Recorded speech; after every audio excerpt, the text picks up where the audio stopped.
Today, on Rise Up, we're joined by member of Human Rights Department, Saiha al-Mahdi, to discuss the latest updates regarding believers across the globe. Next, we'll dive into community posts shared on the Risers official YouTube channel. We then dive into global news, where we discuss important global events taking place worldwide. Join James al-Mahdi as he explores narrations about the 313, revealing the conduct expected in the presence of the Imam. Next, we are joined by Sister Veronica as she leads us through some meditative exercises and guides our thoughts towards divine serenity. And finally, Medicine of the Mahdis, divinely inspired medical knowledge that has the power to revolutionize well-being as we know it. This is Rise Up.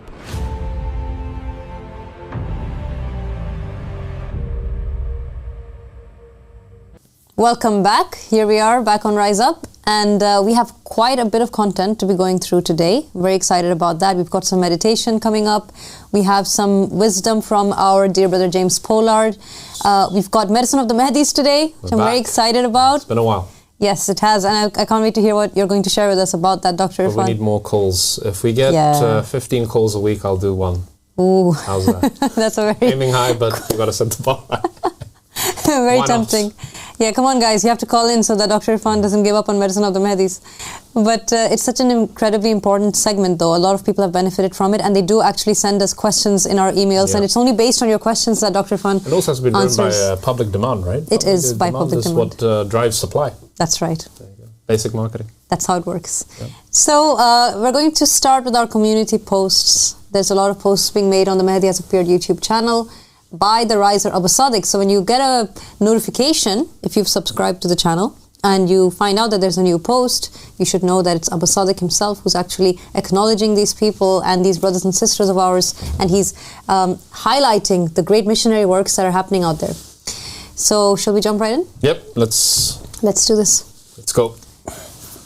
This is a very dear beloved brother of ours. Ah yes, Brother Pat Malik. Brother Pat Malik.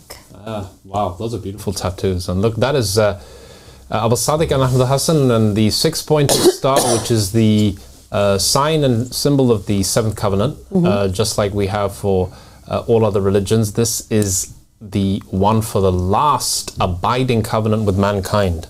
And its two proponents underneath, side by side, who are actually just one being, one light, aren't they? And those are the Yamani from the family of Muhammad, and the riser, the Qa'im, Abu Sadiq on the left there of the image. So it says Pat Malik from Thailand is 72 years old and is a symbol of faith for all. He was one of the 104 who were imprisoned in Turkey for a year. He finally made it to a safe land where he now resides and practices his faith freely. Magnificent. He tattooed the sign of our covenant along with my face and Imam Ahmad al-Hassan's. From him is peace, both of the faces, as a sign of his everlasting loyalty and dedication to this call. Few are the men like Brother Pat Malik. God bless Brother Pat Malik. And few indeed are the men like Pat Malik at the age of 72 years old. He's actually expressing his faith by tattooing something onto his body that just shows the passion and the dedication that he has and the fire of faith that's within him. And it expresses his submission to God through the man that God appointed, which is the entire point of religion and the entire point of the call of the Mahdi. And Pat Malik, at this point in his life, accepted that and embraced it, and is holding on firmly to his faith despite the fact that he has endured so much abuse and so much oppression and persecution, and the terrible things that actually took place while the 104 were detained in that detainment center in Turkey. Pat Malik was actually one of those individuals who underwent really severe medical repercussions due to what took place with him, which really distressed us and made us very heartbroken and grief-stricken to hear. But he got through it. He was very brave and very strong, and he actually got through that. And here he is standing there with 3 tattoos on his arm, showing the world that he does not care and he will not be silenced and he will not be basically subjected to fear.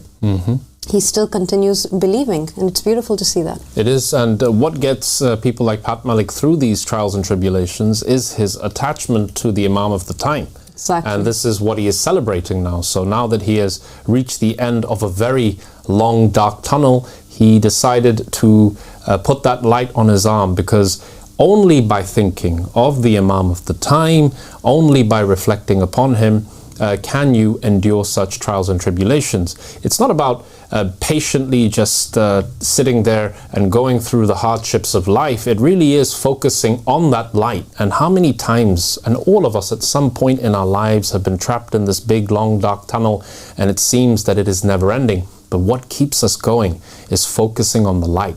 Because if we take that eye off the light, we will very quickly perish and lose hope and succumb. But those people who focus on the light, and of course Jesus said it, I am the light of the world, and Abba Sadiq is the light in this time, and therefore focusing upon him is what gives us the ability to endure. And this is a great lesson that we can take from the life of Brother Pat Malik. Exactly. Let's move on to the next post. Let's see what we have. Oh, there you go. Who is this beautiful little angel, Alia? That is Malak.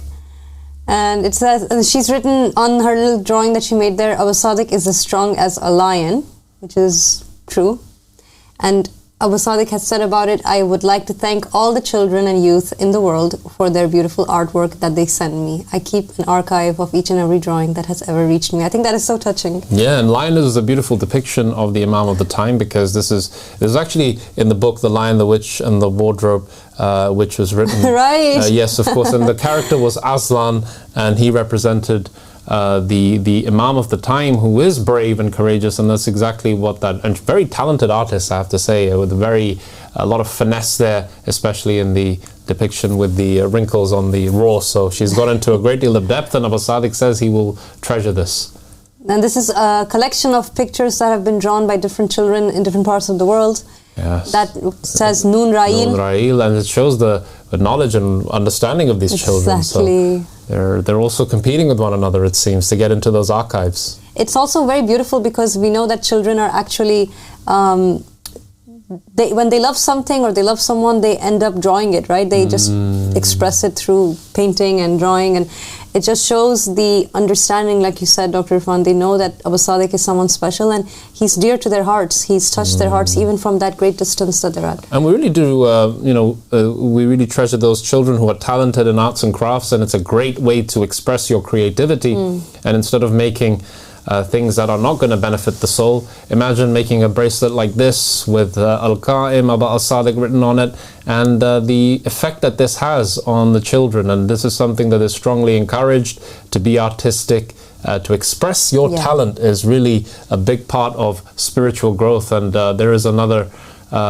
depiction of Abba Sadiq, beautifully drawn. I assume it's by one of the children here in the community, or perhaps it's somebody living in Malaysia, or God knows where. We are a globe-trotting tribe. There are children in the Philippines, children in different families in different countries, where the children of those families who believe are actually very expressive. And I'm very proud of these children, but I'm also very honored that we know people who are expressing themselves in this way, and also we're allowed to. That's another point.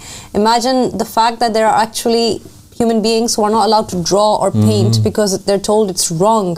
And that's really sad. It is extremely sad. You're suffocating the life out of the human being. You're choking the spirit of a person by telling them it's wrong to listen to music, it's wrong to draw, it's wrong to sing and dance, it's wrong to paint. And this concept is the furthest thing away from God and religion, but it's attributed to Islam, and it's attributed to Muhammad and the family of Muhammad, and it's not the case at all. And you can see that Abba Sadiq is celebrating people expressing themselves in different ways, whether it's putting a tattoo on their skin or drawing something from their own selves. He's honoring that, and I find that extremely beautiful and refreshing to see. Yeah, and in studies on child psychology and development, actually expressing yourself through art is considered to be extremely beneficial from a neurological point of view, from a psychological point of view, in terms of your neurodevelopment. And actually, if you look back into it, there are arguments that say that when we are children before the age of 7, we have this innate need to express ourselves through art. Really? And those, yes, absolutely. And those children that do so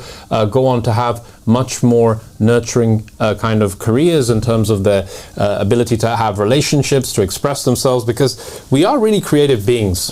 We are like the one who made us in his image. We like to create things, and to encourage children to do this is actually very beneficial. In fact, Carl Gustav Jung, the famous Swiss psychiatrist, wrote about this as well in his works, and he said that expressing these artistic visions that he would have, so he would have these visions of mandalas and different images that he would see in his waking state as well as his sleep state, and then he would say that not only is it beneficial to put this into a drawing form in terms of with a basic pencil on a paper, but he would go so far as to engrave these images on the wood. And he said that as he did so, he remembered details of his vision that he would not have otherwise remembered. And in putting it out onto a piece of paper or a bark of wood, he said that it had an indelible kind of effect on his psyche. And this is a man who was very learned, and this is something that the prophets and the messengers would encourage in the way that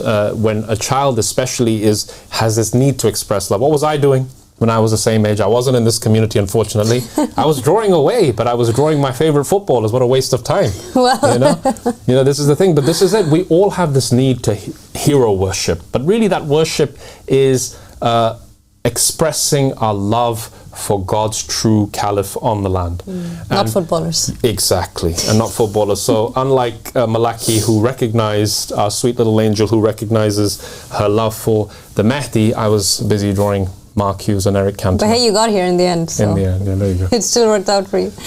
All's well that ends well. Exactly. Yes. All right, let's go on to the next post. SubhanAllah, we were just talking about Egypt today. Yes. And already, despite everything that's taking place in Egypt, there are Ansar who just refuse to sit silently in Egypt. They're going out there and once again putting posters up and refusing to sit in their houses, afraid and submissive to the tyranny that they're living in. How about this for a title for today's theme? What is it? Persecution will not deter us. I like that. There you go. But it's maybe a bit too wordy. But this is great to see. This is a great reaction, and this is exactly what should be happening anytime somebody is jailed or mistreated or just put into these situations that our Ansar have been. This is the way to respond, to say that we will not go down without a fight. Exactly. And we are going to respond not by running, but by increasing our works. And this is exactly what would put a smile on the Caliph of God, which is the same as God smiling. And this is happening in Alexandria. Can you imagine now the authorities there are clearly, as Hadil al-Khoury told us earlier, they're targeting members of this religion. And they're hoping that this fear-mongering that they're doing is going to basically suffocate the life out of the call that is starting there. They're trying to put out those sparks of the flame that they can see is building up. But it won't work, because then they leave their houses and they see on the tree trunks and these posts, and everywhere they look around, there are new posters being put up, freshly printed from the press. And they are probably extremely confused by that, because what is believed by these tyrannical forces is that if you scare people long enough, you can control them. But what you cannot control is the spirit of a person. Yes. You cannot control the mind or the faith in the heart of a human being. That is something that is a sacred part of the human being that cannot be touched by another human being. So when it comes to these Ansar going out and putting those posters up, nothing will deter them if they have true faith, which of course they do. And it's clear to see. I mean, can you imagine being in Egypt? And I think this is something so important for people who are listening. Yes. If you live in a country like Egypt or Algeria or somewhere in the Middle East, right? It is not a very strange thing. It's not a very strange idea that you could be just randomly raided and taken away from your homes and just you disappear, as we heard from Hadil, forcible disappearances that take place, enforced disappearances, which is essentially another way of saying kidnapping. And it happens all the time. So growing up in a place like that and being aware that this is something normal in the society and still refusing to be silent and still going out there and doing what they're doing, that is phenomenal. And we are so proud of them for not being afraid, despite knowing the terrible, terrible things that can happen to a person who has been abducted by these forces and subjected to the kinds of torments that they do subject people to. These brothers and sisters have God's shield around them. They're aware of that, and they're going out there and doing it despite the kind of tyranny that they're living in. So well done to them.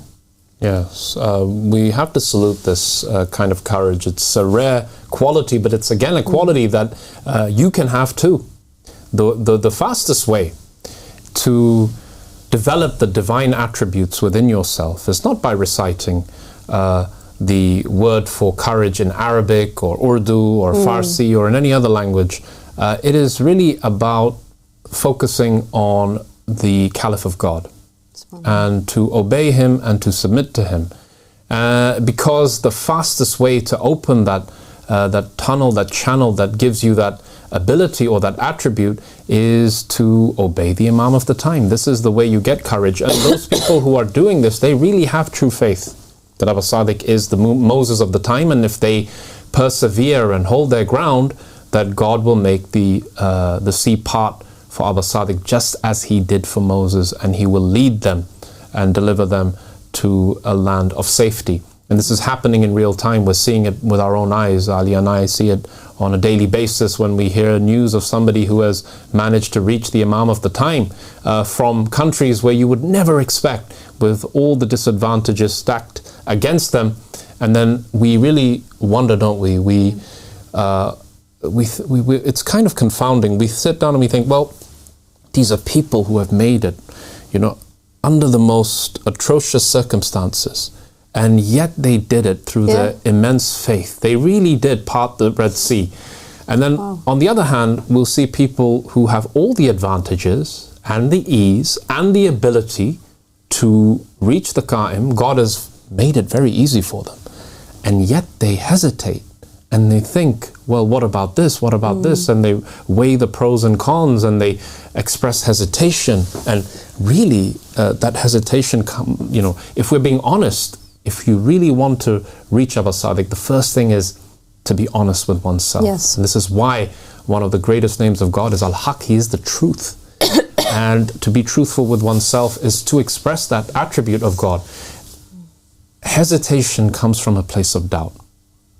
And if you recognize hesitation within yourself, then you can address the doubt. And really, Aliyah, there are so many cases of people, when we see this contrast between the two extremes of people who can easily reach the Qa'im and those people who have the hard time. It's the people in the hardships that seem to come more often. That's such a great point. And I think it's really good that you highlighted that, Dr. Irfan, because we do have, like you said, individuals who are in terrible situations, like living in Egypt, and they're still going out there and posting these posters.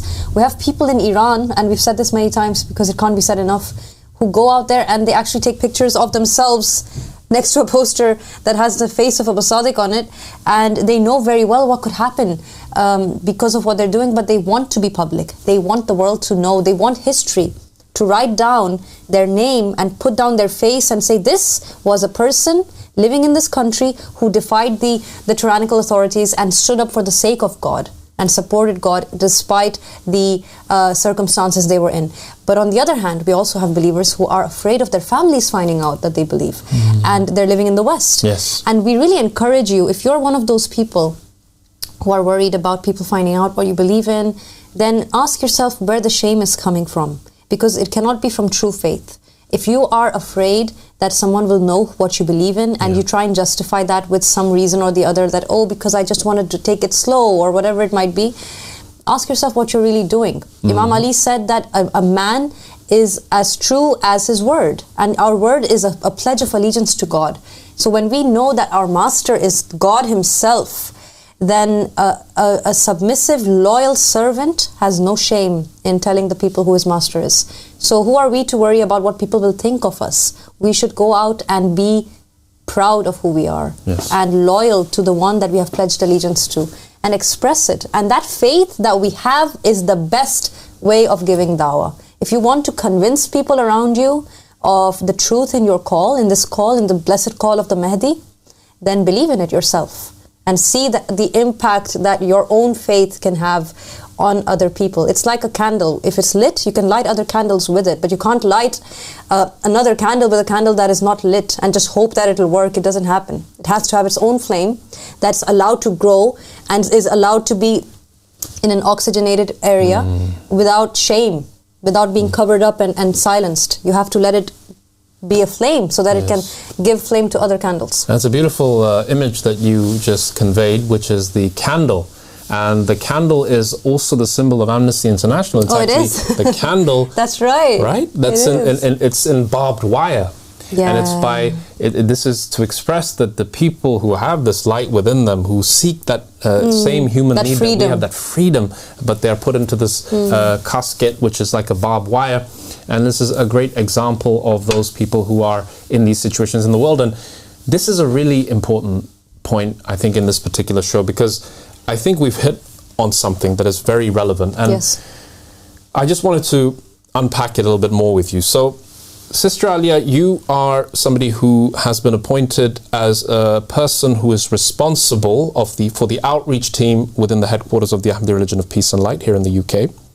And your job is, and correct me if I'm wrong, essentially is to help to facilitate the journey of those people who are interested in our call and help them to join the community. Yes. Basically, right? In a nutshell, that's what you do.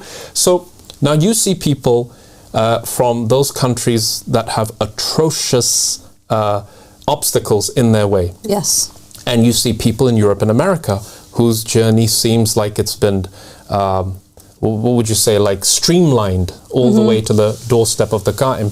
Now, in your experience, what do you see in terms of the difference from those people coming from gulag such as Iran, Iraq, Malaysia versus Europe and America? Where are you seeing the most kind of fervor, desire, passion to reach the Qa'im? That's a very good question, and I think that it really does have a lot to do with the circumstances of a person. And when a person is living in a place like the Middle East, if a person is living in Iran or living in Algeria, and we have believers in different countries around the world like that, they definitely have a certain appreciation for freedom and a certain gratitude for having found the truth and found the faith. Of course, believers in Europe and Canada and America and the United Kingdom are very dedicated to the call. Of course, they are passionate and faithful. But you definitely see that they are getting to know that there is something out there called tyranny. There's something out there called persecution. And they realize that freedom of religion is something very blessed to have. So, for example, the believers in France and Belgium, we know that they got together recently and they did protests for the sake of the believers who were being persecuted in Jordan and Azerbaijan. And those believers, we were so proud of them. Why? Because they're not just sitting back in France and Belgium in their comfort zone saying, I'm a believer and that's enough. They recognized that they have something that their brothers and sisters don't have, and that is freedom. So they used their freedom to express the faith more and to not allow that the voices of those brothers and sisters in the East to be silenced and be suffocated. They actually made more noise in this side of the world because they said, hey, if we make enough noise, it'll go everywhere. And it did. It had great impact, and it really helps in the campaign for the case of those who are persecuted. So yes, there is definitely a difference in the understanding of the appreciation levels for freedom, for being able to be in this religion, to be faithful.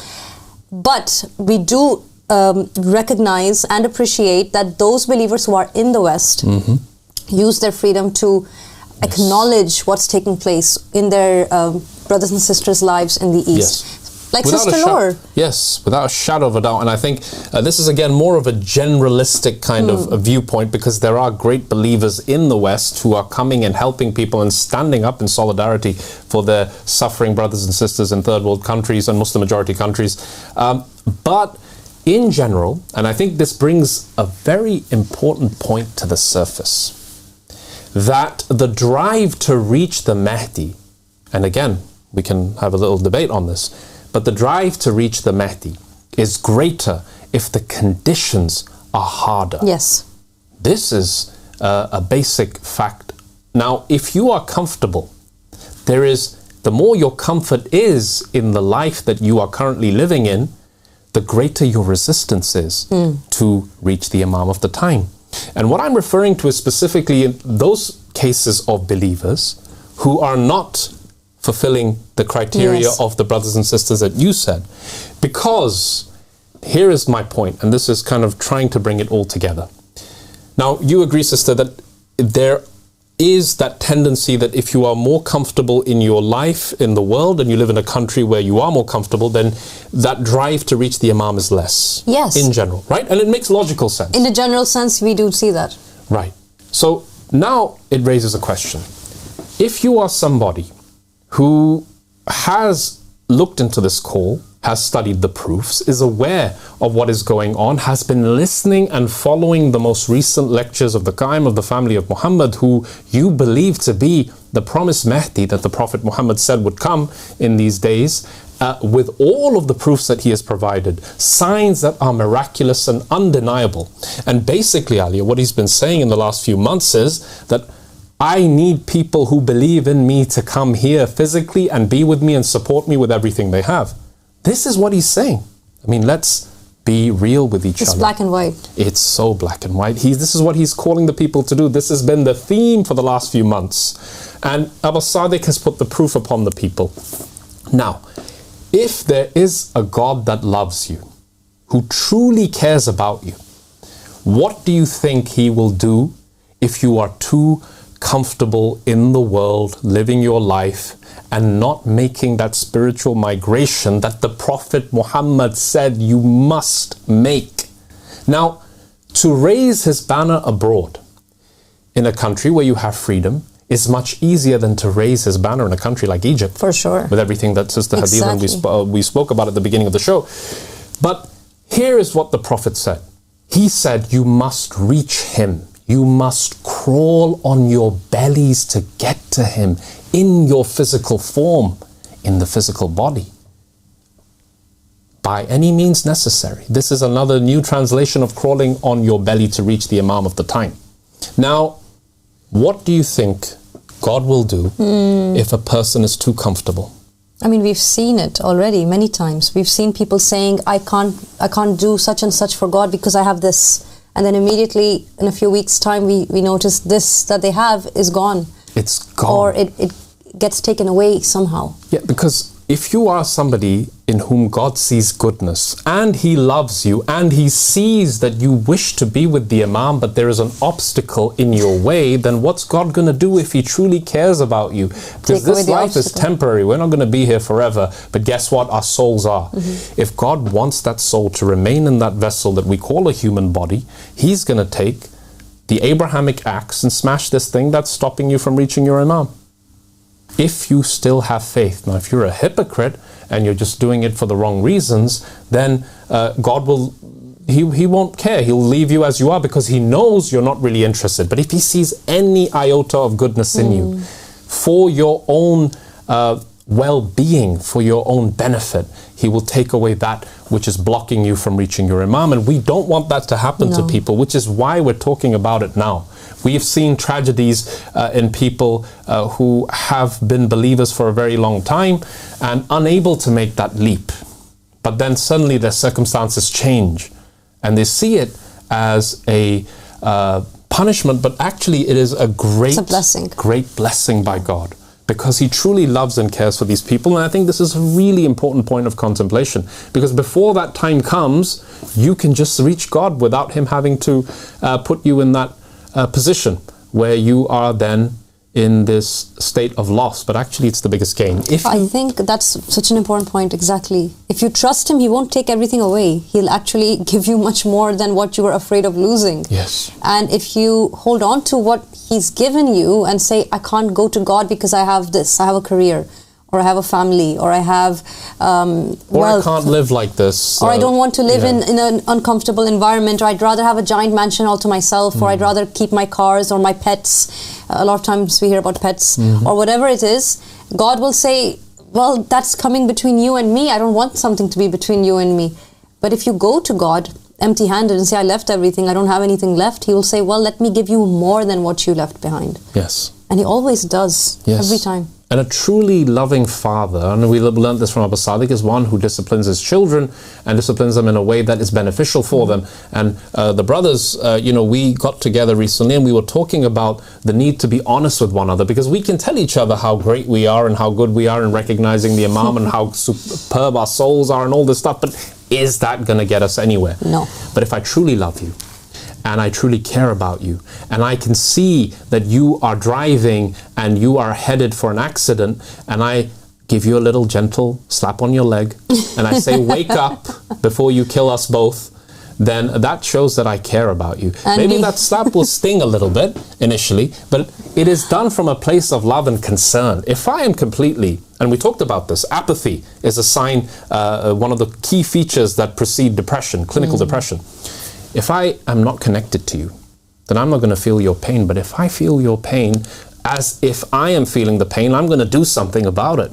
And this is a very important discussion that we had as brothers here. And I would want to share that sentiment for all those people, all those viewers who are out there. I'm not judging you for having resistance to come to the Imam, or having things in the world that are that you have attachments. We've all had attachments. We all struggle.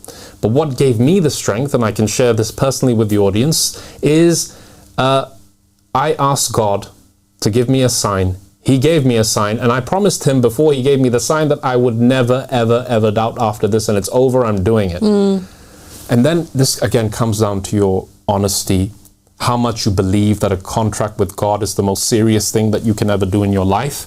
But if you do make that deal, that pact with God, which we call the covenant, then you have to fulfill that covenant. So for those people who've given their oath to Abu Sadiq and they've said Ashhadu an la ilaha illallah wahdahu la sharika lah, and the rest of the statements of faith, they have to, they must, it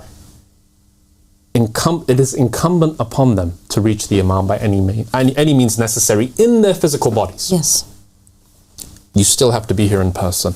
And for those people in America and Europe, and I don't need to say, you know who you are. You have to really wake up now. You need to wake up quick, because times are changing. Just look in the news, people. Just put on CNN.com, BBC, any news website will show you the world is falling apart and your time is running out.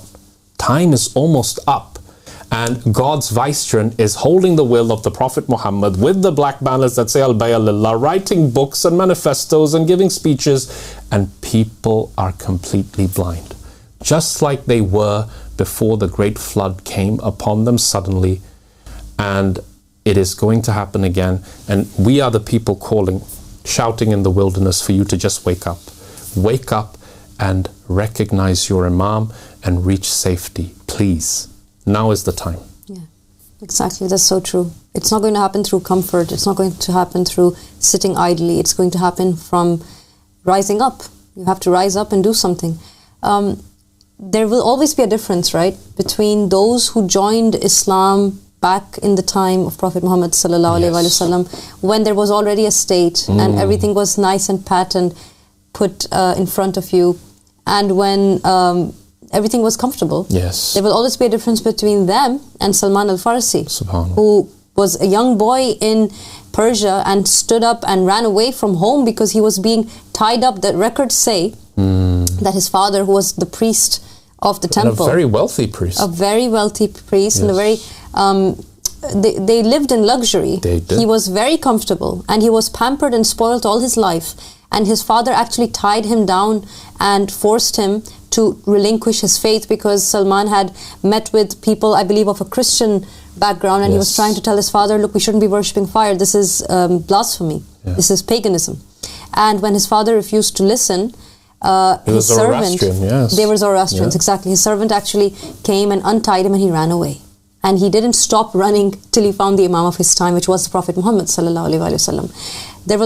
There will never be, you cannot compare Salman and his faith to someone who joins that divine just state of the Prophet later and says, I like this life, I think I'm going to stay here. Yeah. There will be a difference. So you choose who you want to be. You choose the archetype that suits you according to your level of faith. If you think your level of faith is here, and you're satisfied by that, ask yourself why. Why are you satisfied by a low level of faith? Don't you want the highest of levels of faith?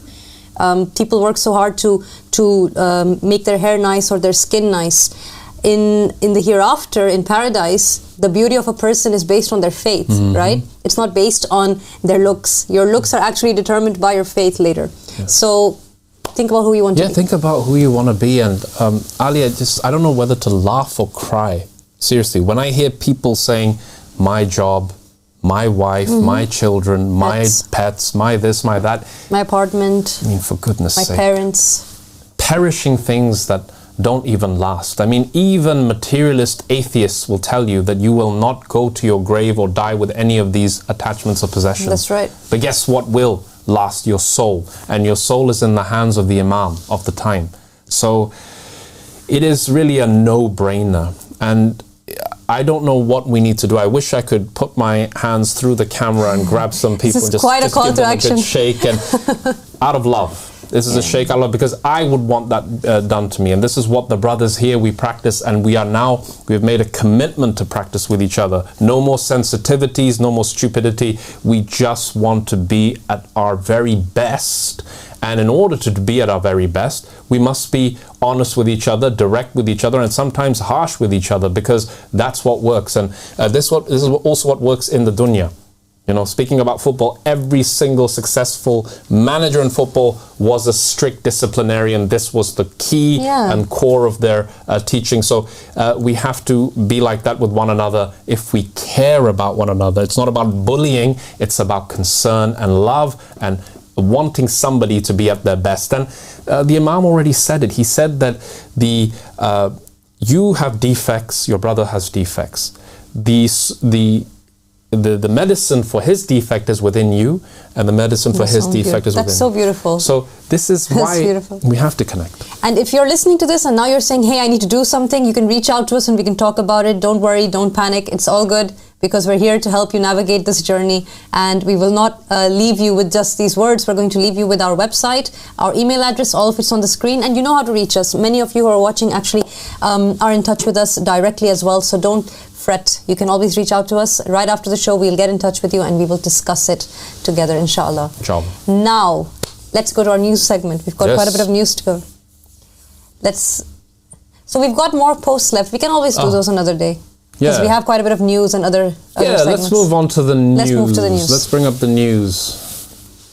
So what's the first news segment of the day? So this was an interesting one, and actually we were talking about this before, because one of the predictions and prophecies made by the riser of the family of Muhammad way back in 2015 was that in the next few years we'd be seeing the coming of new species into being. And we all thought, how's that going to happen? You know, like you hear about extinctions all the time. I remember that. But where are the new species going to come from? And Abu Sadiq did also say there'll be many extinctions and the emergence of new types of species of animals. And this is a headline that kind of speaks power to that statement, because it says scientists announce dire wolf species, which has been extinct for 10,000 years, has now been brought back to life in the first couple of pups. And there is an artistic impression of what they would look like if they were grown to their full size. And dire wolves got, you know, I mean, they were living a couple of million years ago, and like it says there,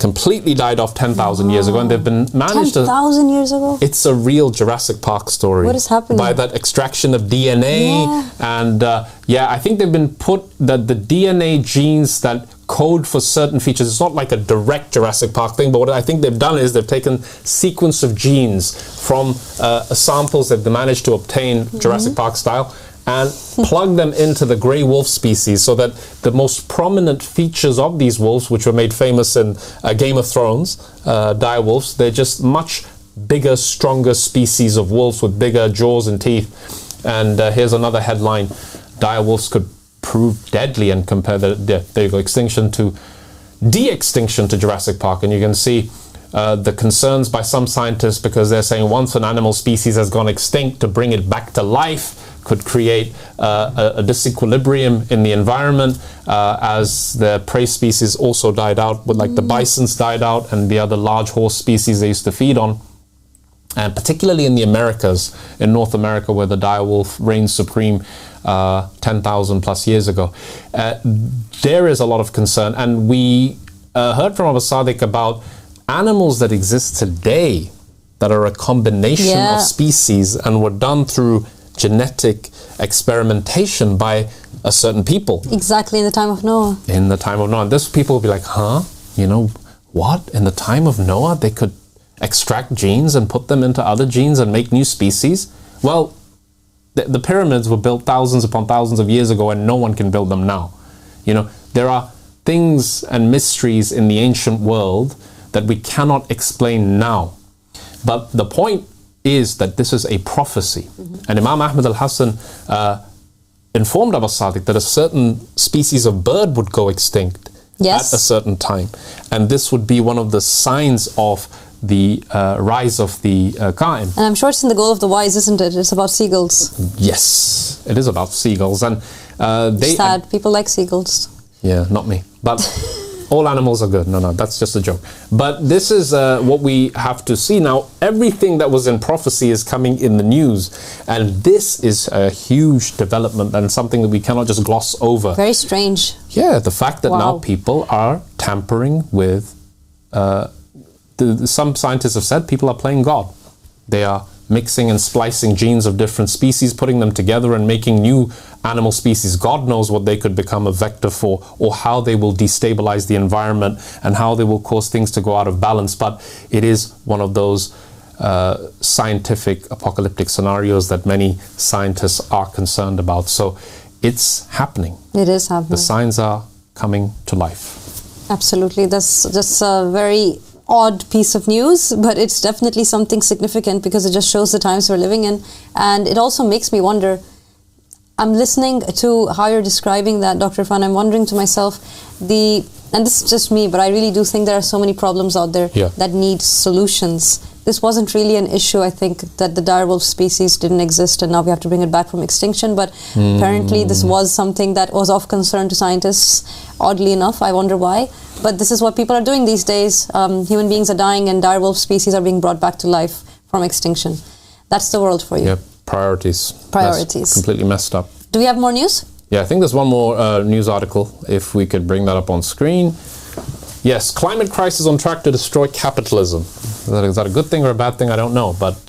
oh my goodness. Once top insurer. So there you can see an image of the devastation that was caused in California by the wildfires. And basically, Alia, this news story tells us that insurance firms are refusing to insure these large buildings, not just homes for the super rich, but also any building that needs insurance, like a bank or a investment firm or a legal firm. All of these places need insurance. But guess what? Insurance companies are like, the climate crisis is out of control, and they've had these projections of wildfires and hurricanes and storms, and they're like, we cannot insure to this level without going bankrupt. In other words, what they're saying is that there is a time is coming based on projections by the Meteorological Society, based on the projections by NASA and the various organizations that monitor weather patterns, that things are going to get so bad that we can no longer function.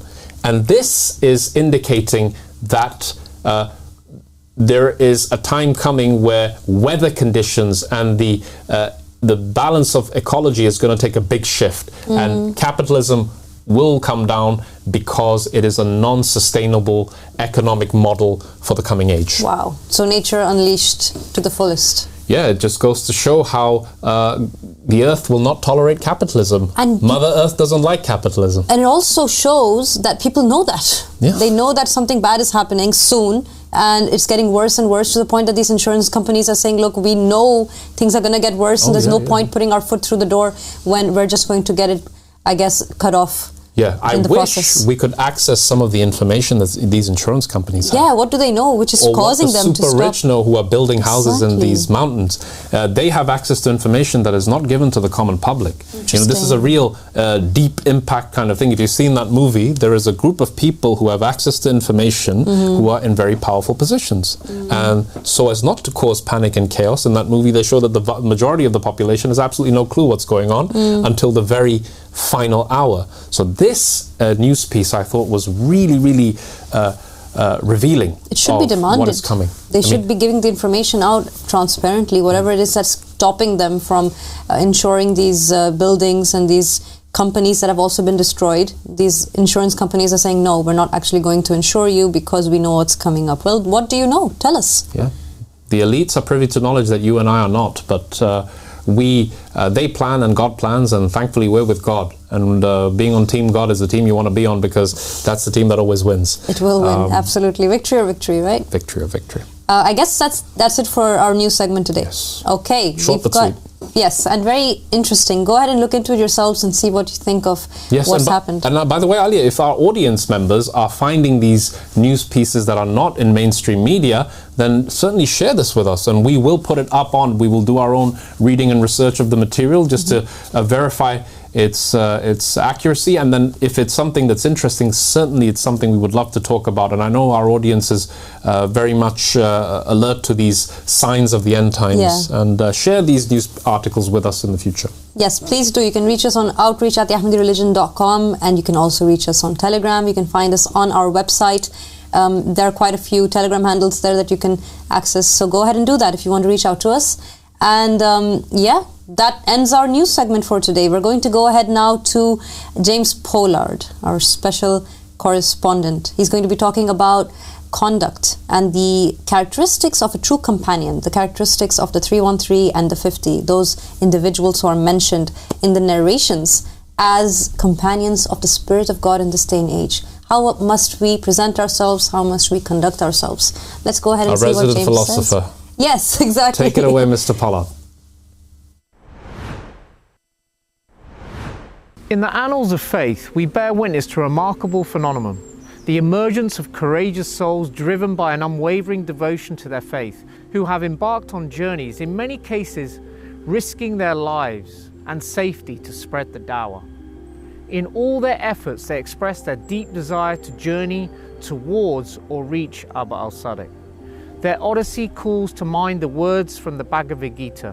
For one who has conquered the mind is the best of friends. But for one who has failed to do so, his very mind will be the greatest enemy. These believers have conquered their fears and doubts, transforming potential obstacles into stepping stones on their path in order to reach their Imam.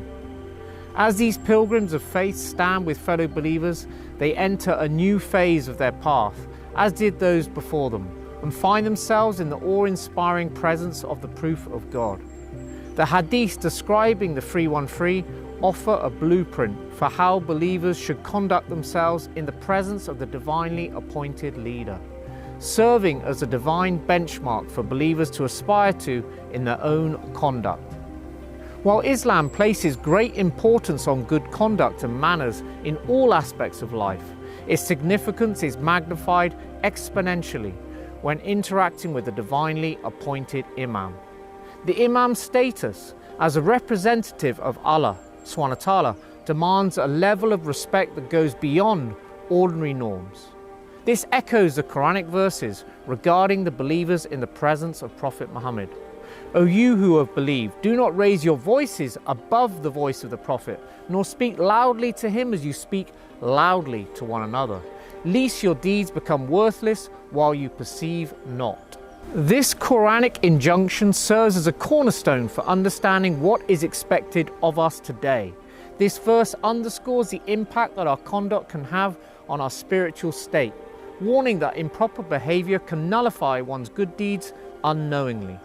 Whilst in the context of the community of the Qaim or riser Abba al-Sadiq, this Quranic command takes on renewed significance again.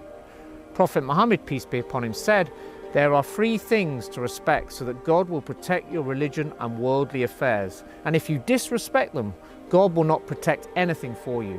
These 3 things to respect are Islam, me and my progeny.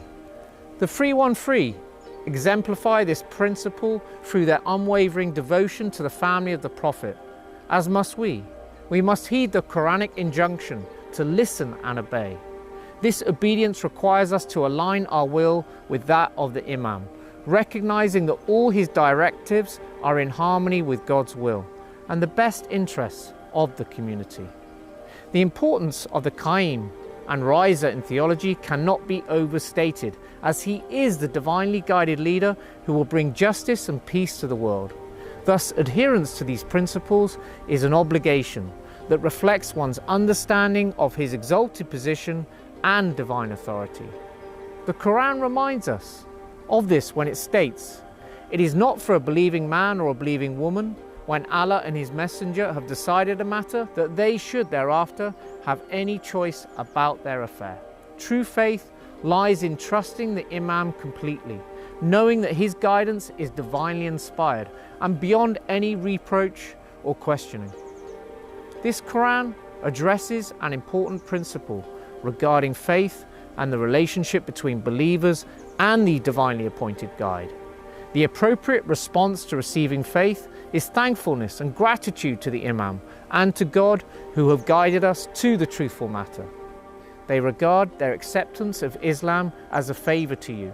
Tell them, O Prophet, do not regard your Islam as a favor to me, rather it is Allah who has done you a favor by guiding you to the faith, if indeed you are faithful. So consequently, while making excuses for fellow believers is a command, the status of the divinely appointed leaders is of such elevated importance that any disrespect or doubt cast upon them is considered a grave offense, one that requires immediate and unequivocal condemnation. Given their exalted status, any doubt, disrespect, or offense towards the divinely appointed successors is seen as a direct challenge to the divine authority and the core of faith. The Quran states that Allah subhanahu wa ta'ala's anger aligns with his chosen guides. Whoever harms Allah or his messenger, Allah has cursed them in this world and the hereafter. Extending this principle to the Imams and the Mahdis, their displeasure reflects divine anger. In this context, any act of disrespect or harm directed towards these chosen guides is a transgression against divine will. Even if we do make excuses and take these matters lightly, God forbid, it is crucial to remember that God does not take such matters lightly. Make no excuses, you have disbelieved after you had believed. As we see, the state of awareness that represents the Imam's 313 special companions, who are described as being more obedient to him than a bondswoman to her master, highlights their commitment and devotion and serves as a model for believers to follow. We must strive to emulate the 313, to be counted among them and to embody the highest of standards, so that we may stand before the Imam in a manner befitting his exalted station and the profound spiritual reality that he represents. By adhering to these principles of conduct, believers demonstrate their reverence not only for God's representative on earth, but also for God himself. I really enjoyed that segment. Very important segment. I was just we were just talking about it, weren't we? Yes. How important it is to really pay heed to these words in terms of one's etiquette with the Imam of the time. Mm-hmm. You know, this is so supremely important. My father, Alia, he received an MBE from the Queen of England, and they gave him this etiquette tutorial. Right. So if Her Majesty bows, make sure you bow lower. If she does this, you do this, and they gave very clear instructions.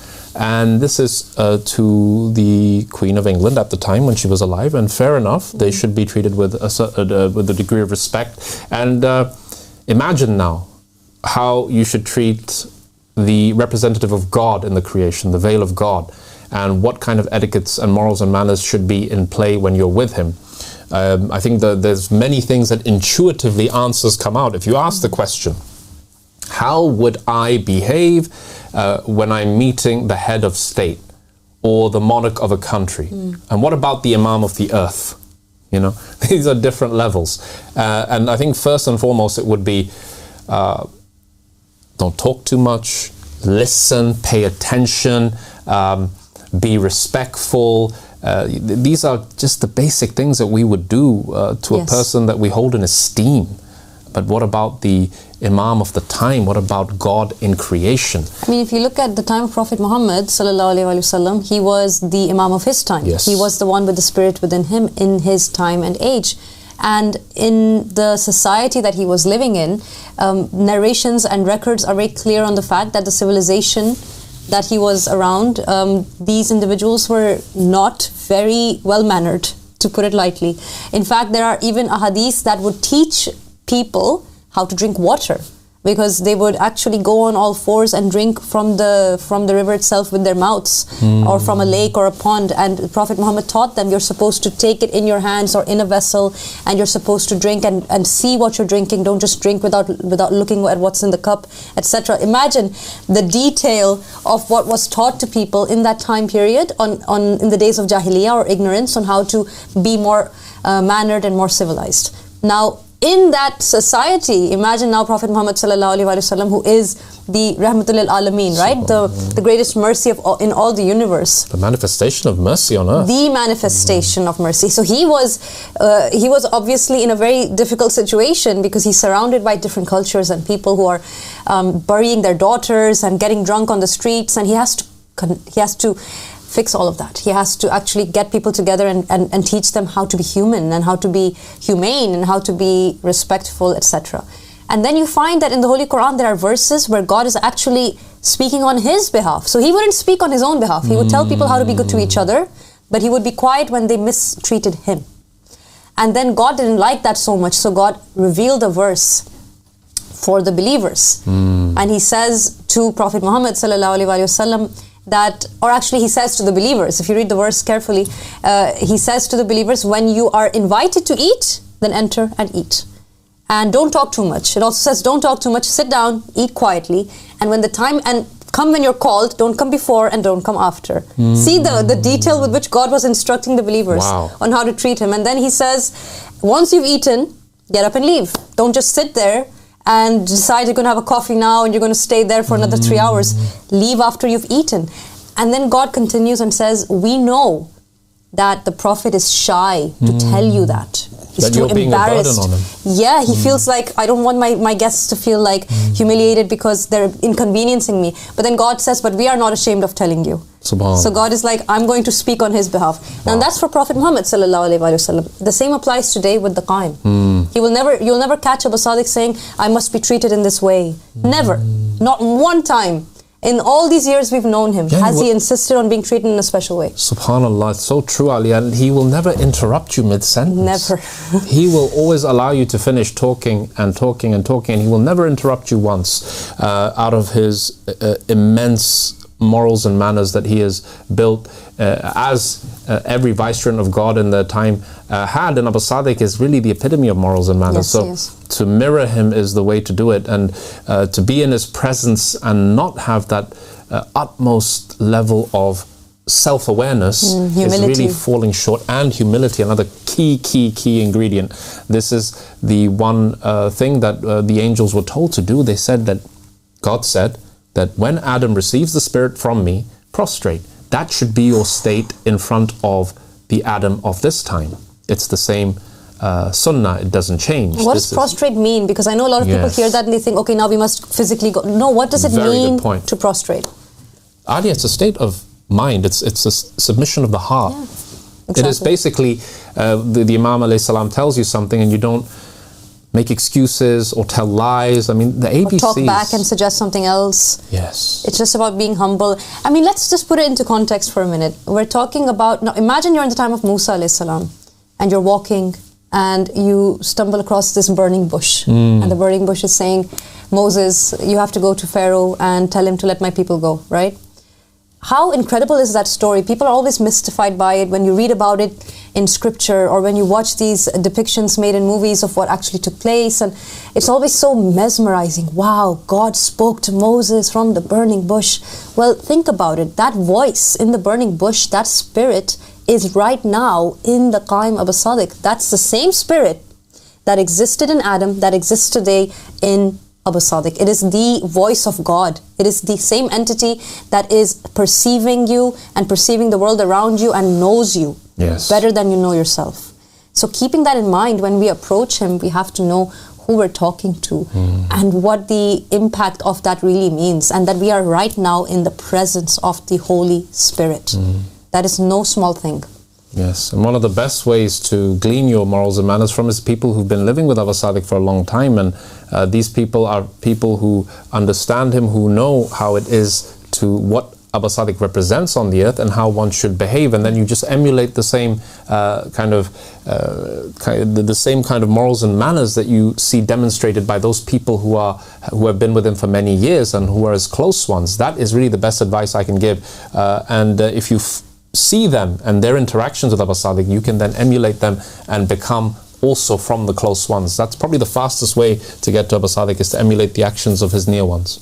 I think that's really good advice, and we all learn from one another, and that's what it means to be a body of believers, is to keep learning and picking up these traits and attributes. The divine qualities of God are infinite, and they all are reflected in different people, so we just have to try our best to, as you said, emulate the characteristics of God through his messenger, through the one that God sent. Now we have some time, I think, left for Medicine of the Mahdis. Can we squeeze that in? 10 minutes is all I need. All right, let's go. Let's start. I'm dedicating this Medicine of the Mahdis to our brother in the MCR, Brother Mamadou, who was a big fan of the narrations and the entire He insisted segment. That you show them, I think. Yes, he said, even if there's 3 minutes left, I would like you to mention these amazing concepts within the secrets of the medical wisdom of the Imams of the Ahl Bayt. So, shout out to Mamadou. Right, let's begin. So today's segment of Medicine of the Mahdis is talking about a spice, something which is actually a dried bud of a flower. And this is clove. Cloves are something that have so many medicinal benefits, that go back so many years and so many different traditions, that it really is something that we can all utilize. Now, there's a lot of stuff in the press saying people with liver problems shouldn't be having too many cloves because it causes toxicity in the liver. People who are diabetics and taking medications shouldn't take cloves because it lowers their blood sugar too low.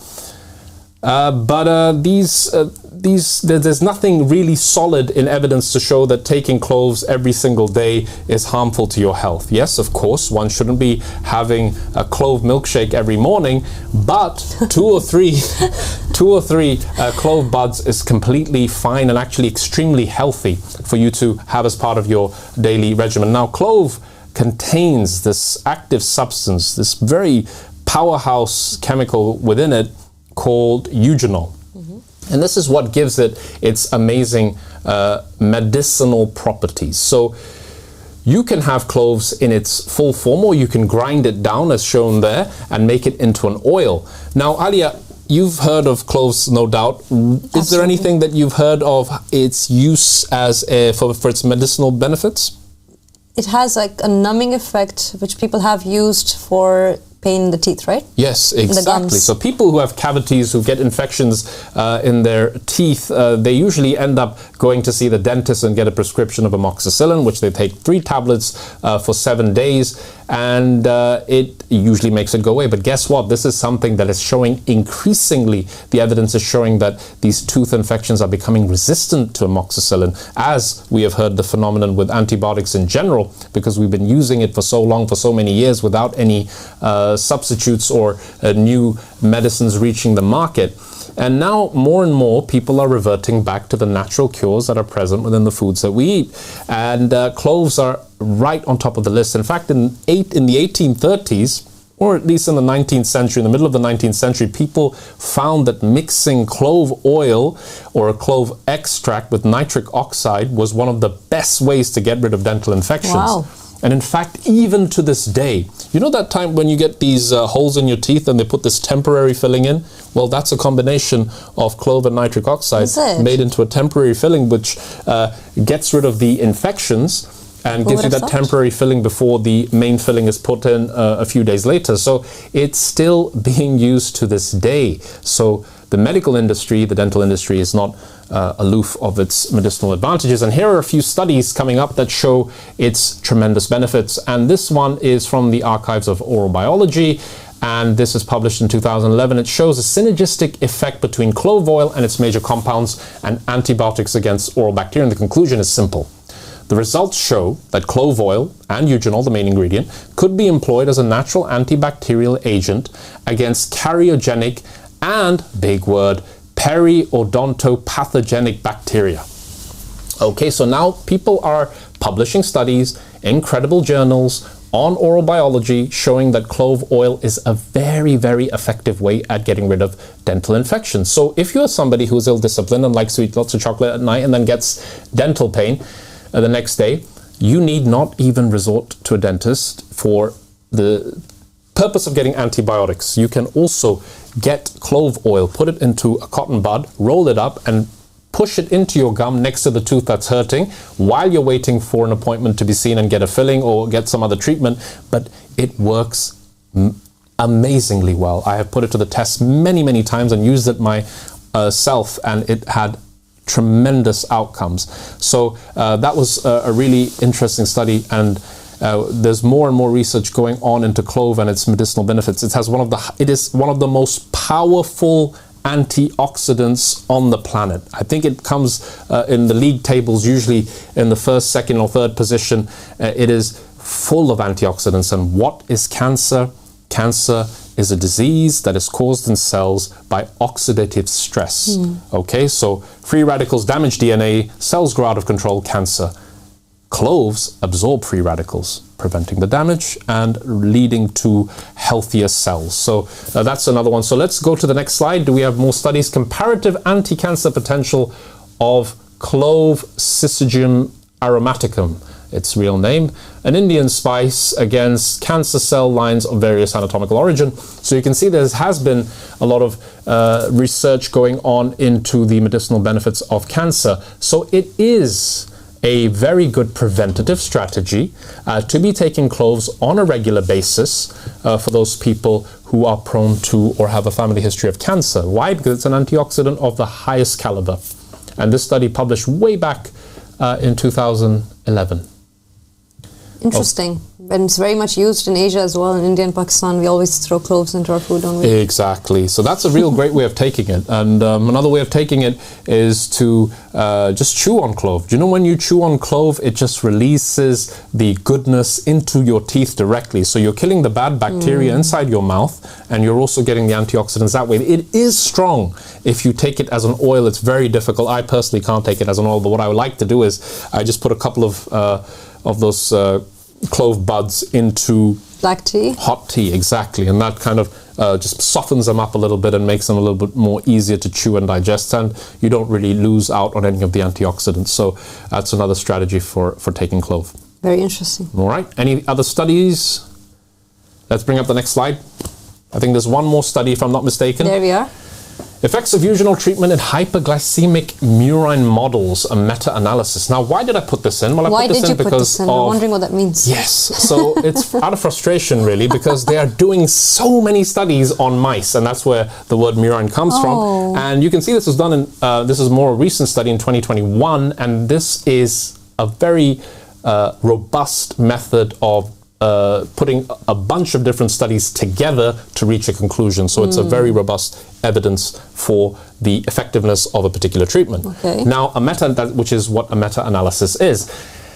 And it is showing that cloves are reducing, so they deliberately give these mice diabetes, right? Gosh. Or mice that have diabetes, always, exactly, high sugar levels, and they are then treating them with clove. And what they're finding is that their blood sugar is coming down.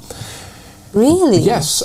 Why? And this is, of course, a good way of doing it, but why aren't there more extensive tests being done in diabetes? Diabetes is a tremendous economic burden on healthcare systems around the world, and this is something that I think should really, really be looked into. If people have a propensity or a predisposition to get type 2 diabetes, then clove should be one of your absolute go-to powerhouse supplements, because cloves have this ability to reduce sugar. How do they reduce sugar? They basically deactivate the enzymes that break down carbohydrates. So carbohydrates break down into simple sugars. These, the eugenol and other ingredients within cloves, they basically inhibit that enzyme, and therefore less sugar in the blood. And you can tell it's effective because now they're saying that limit your clove intake if you're a type 2 diabetic on medicines, because you could go into hypoglycemia. Oh my goodness. So you can see how effective does have an effect then.